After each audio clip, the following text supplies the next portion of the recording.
Cardiac resynchronization therapy or CRT is an advanced pacing strategy designed to mitigate heart failure by correcting electromechanical dyssynchrony. By delivering near simultaneous impulses to both ventricles, CRT restores synchronized contraction.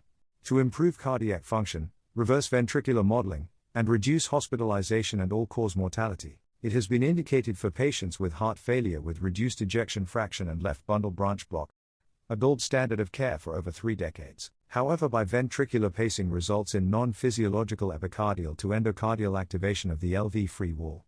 In recent years, conduction system pacing, CSP, has gained much interest as an alternative CRT strategy. CSP engages the cardiac conduction system via his bundle or left bundle branch area pacing. The primary advantage of CSP is its ability to restore physiological ventricular activation. However, its acute and chronic efficacy is currently being evaluated in head-to-head comparisons with biventricular pacing. As just noted, the strongest rationale for CSP is its ability to restore a more physiological ventricular activation, and this physiological activation led to greater reductions in QRS duration compared with biventricular pacing in some studies, as acute QRS shortening being associated with improved long-term mortality in patients with baseline left bundle branch block treated with biventricular pacing. In a study including 1,778 patients, paced QRS durations were significantly narrower with left bundle branch pacing.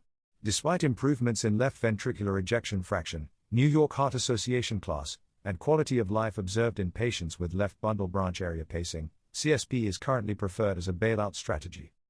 CSP is a viable alternative for biventricular pacing non-responders, a group that constitutes up to 40% of patients who fail to derive benefit. CSP may reduce the incidence of arrhythmias. Studies found that left bundle branch pacing is associated with a lower risk of ventricular arrhythmias compared to biventricular pacing, and the risk of atrial fibrillation was also lower with CSP. Current evidence suggests that routine use of biventricular pacing in patients with right bundle branch block should be avoided, as biventricular pacing may have a harmful acute haemodynamic effect in these patients.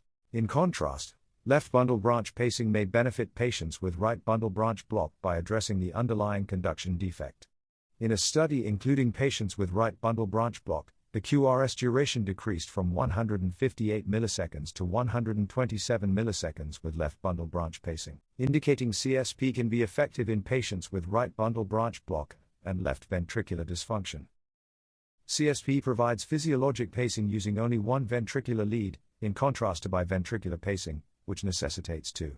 Therefore, CSP is advantageous when a simpler, more cost-effective device and longer battery life are desired. On the other hand, multivariable analyses showed no significant difference in total mortality between biventricular pacing and left bundle branch pacing. The response rate for CSP, defined as a greater than 15% reduction in LV end systolic volume, was 62.8%, while the response rate to left bundle branch pacing, using a delta LV ejection fraction greater than 5% threshold, was 74%. Therefore, the so-called non-response rate of 30% to 40% observed with biventricular pacing also applies to CSP.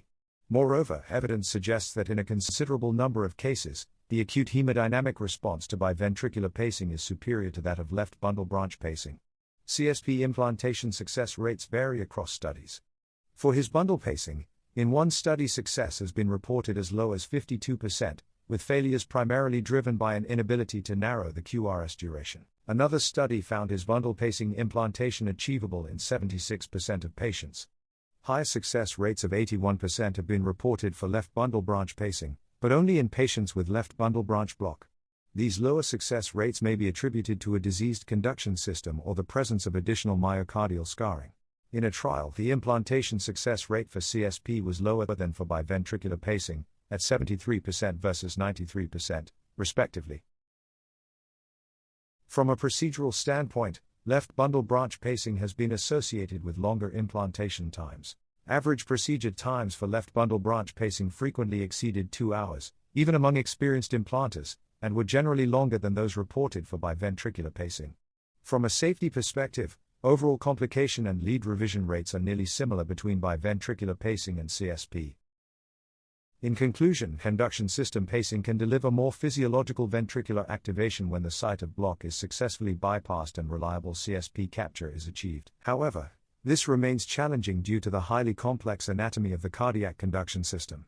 Reaching the left bundle branch without septal perforation requires considerable operator skill and continuous monitoring of the current of injury, sensed and paced ECGs, as well as careful assessment of lead position under fluoroscopy. In practice, a substantial proportion of attempted LBBP implantations resulted in left ventricular septal pacing or fascicular pacing. Unsatisfactory results in patients undergoing CSP with nonspecific conduction delays were most likely attributable to distal conduction disease.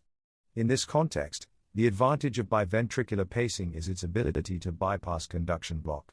In light of the extensive evidence supporting biventricular pacing and the comparatively limited data available for CSP, and based on the considerations discussed above, CSP is unlikely to replace biventricular pacing as the routine resynchronization strategy.